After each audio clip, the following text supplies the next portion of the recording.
ఆ రోజు నేను శపథం కట్టిన ఉద్యోగ గర్జన చేసి సిద్దిపేటలో కేసీఆర్ సచ్చుడో తెలంగాణ వచ్చుడో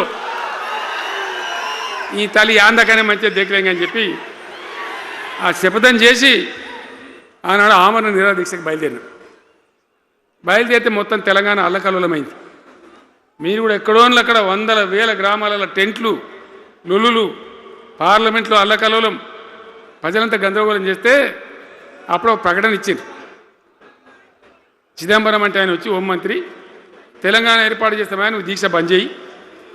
నమ్ముతాం కదా, కేంద్ర హోంమంత్రి చెప్పినాక మరి నమ్మాలి కదా. దీక్ష బంద్ చేసినాం. తెల్లారి ఆంధ్రోలు మొత్తం రాజీనామాలు డ్రామా. మూడో రోజుకి మళ్ళీ వెనక్కి వెళ్ళిపోయింది.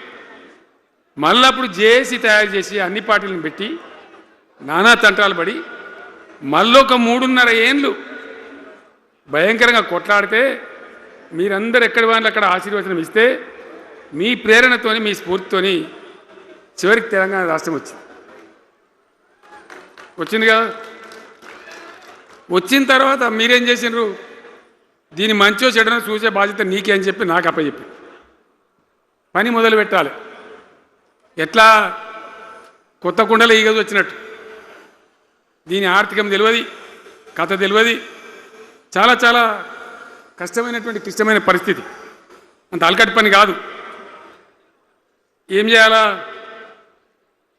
ఎక్కడికక్కడ పెద్ద భయంకరమైనటువంటి బాధ, చాలా ఇబ్బంది.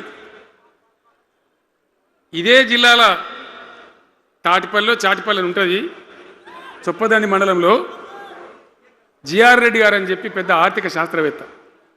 ఆయన బీహార్లో పనిచేస్తూ ఉండే. నేనే స్వయంగా జిఆర్ రెడ్డి గారికి ఫోన్ చేసి, అన్నా మన సొంత రాష్ట్రం వచ్చింది, మనం బాగు చేసుకోవాలి, మీరు రావాలి అని పిలిపించుకొని అట్లాంటి వాళ్ళందరినీ సమూహపరచుకొని ఒక ఎజెండా వేసుకొని బయలుదేరి. అంతకుముందు సమైక్య రాష్ట్రంలో మొత్తం తెలంగాణ చెరువులు నాశనం చేసింది.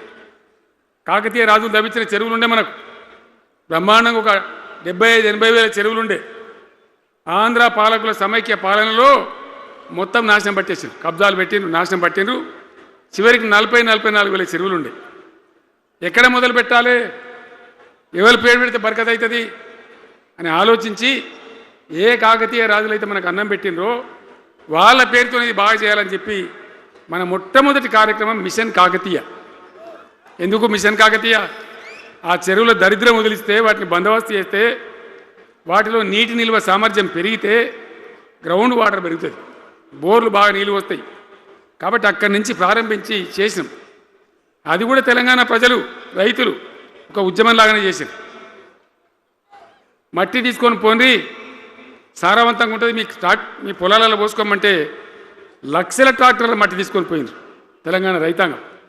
అన్ని గ్రామాలలో ఒక విప్లవం లాగా ఆ మట్టి తీసుకొని పోయి వాళ్ళ భూములలో పోసుకొని కూడా బ్రహ్మాండంగా చేసింది.